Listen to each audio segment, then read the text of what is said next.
Halo Sobat Visionari, kali ini kita akan membahas pertempuran Ain Jalut, sebuah peristiwa penting dalam sejarah perjuangan umat Islam. Pertempuran Ain Jalut terjadi pada tanggal 3 September 1260 Masehi di wilayah Palestina, antara pasukan Mamluk melawan pasukan Mongol. Pada masa itu, pasukan Mongol telah menaklukkan sebagian besar Asia Barat, termasuk Baghdad yang menjadi ibu kota kekhalifahan Abbasiyah. Kekuatan Mongol sangat menakutkan bagi umat Islam, karena mereka dikenal sangat kejam dan mengerikan dalam pertempuran. Sebelum kita melanjutkan videonya, jika Anda belum menonton video mengenai dinasti Mamluk dan kejatuhan Baghdad, sebaiknya tonton dulu, karena dua video tersebut penting untuk memberikan kalian gambaran mengenai dinasti Mamluk dan invasi Mongol. Baik, Anda bisa mengeklik tautan videonya di atas atau di deskripsi. Oke, ini dia.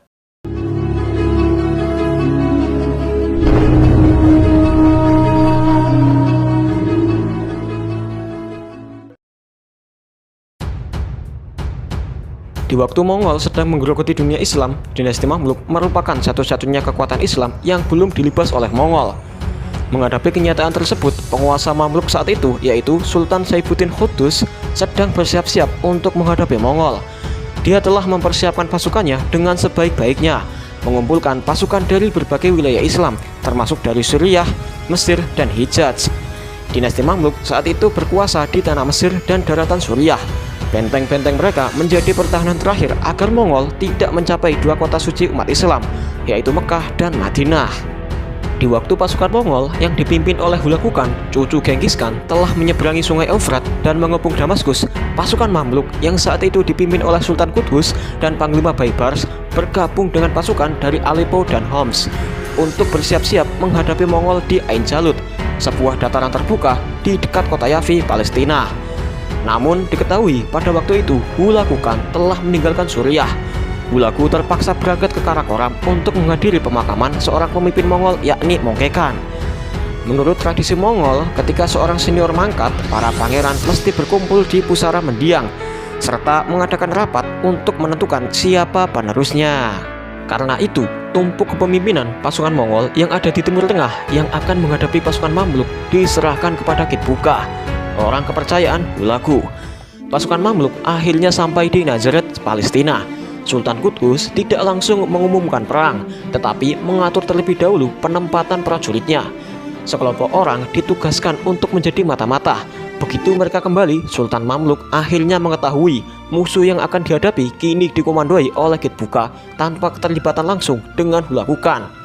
Namun pasukan Mongol masih berjumlah besar karena beraliansi dengan para Nestorian Katolik.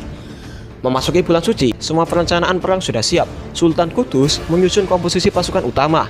Mereka diarahkan untuk sementara bersembunyi di bukit-bukit sekitar Ain Jalut yang dikomandoi langsung oleh sang sultan.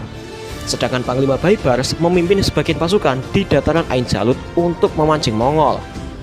Pada hari pertempuran, pasukan Mongol berjumlah sekitar 100.000 orang, sementara pasukan Mamluk hanya sekitar 20.000 orang.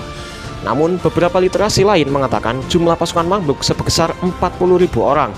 Walaupun kalah secara jumlah, pasukan Mamluk memiliki keunggulan dalam hal taktik dan persenjataan. Mereka menggunakan kuda berat atau kavaleri berat yang dilengkapi dengan zirah dan beratapkan kayu untuk melindungi mereka dari serangan panah Mongol, serta dilengkapi tombak yang cukup panjang. Pertempuran dimulai. Pasukan Mongol yang terkenal sebagai pejuang kuda yang terampil meluncur maju dengan kecepatan tinggi menuju pasukan Mamluk. Menghadapi terjangan itu, pasukan Mamluk yang dikomandoi Panglima Baibars merapatkan barisan dan menahan pasukan Mongol. Rasa cukup, mereka lalu bergerak mundur untuk memancing Mongol ke lembah Ain Jalut. Dan benar saja, melihat pasukan muslim yang mencoba lari ke lembah membuat puluhan ribu pasukan aliansi Mongol, Nestorian, dan sekutunya berduyun-duyun meninggalkan barisan. Mereka bagaikan air bah yang menerjang keras. Didorong percaya diri yang besar, mereka yakin dapat melemahkan pasukan muslim dengan sekali tebas. Tetapi mereka cukup kesulitan menembus barisan kuda berat pasukan Mamluk. Melihat pasukan Mongol sudah masuk perangkap, pasukan Mamluk kemudian melancarkan serangan balik. Sultan Qutuz takbir dan memimpin ribuan pasukan muslim keluar dari samping-samping lembah menerjun langsung ke arah pasukan Mongol. Pasukan Mongol yang kebingungan merasa terpojok. Serangan tiba-tiba itu sukses dan membuat pasukan Mongol mundur. Pasukan Mamluk yang terdiri dari prajurit berkuda dan infanteri terbukti handal dan cukup terlatih dalam pertempuran.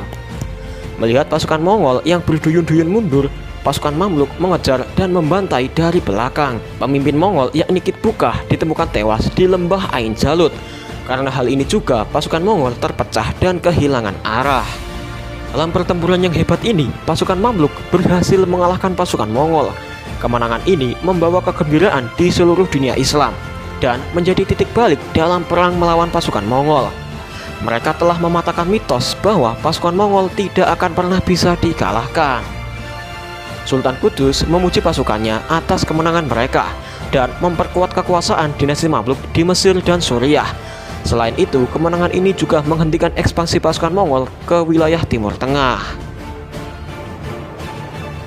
Pertempuran Ain Jalut menunjukkan betapa pentingnya persatuan dan keberanian umat Islam dalam melawan penjajah dan invasi asing. Ini juga mengajarkan kepada kita bahwa ketika kita bersatu dan berjuang bersama untuk tujuan yang baik, kita dapat mengalahkan segala rintangan yang ada. Nah, Sobat Visionary, gimana pendapat kalian? Silahkan utarakan di kolom komentar. Dan jangan lupa untuk like, subscribe, dan share. Oke, itu saja dari saya. See you next time.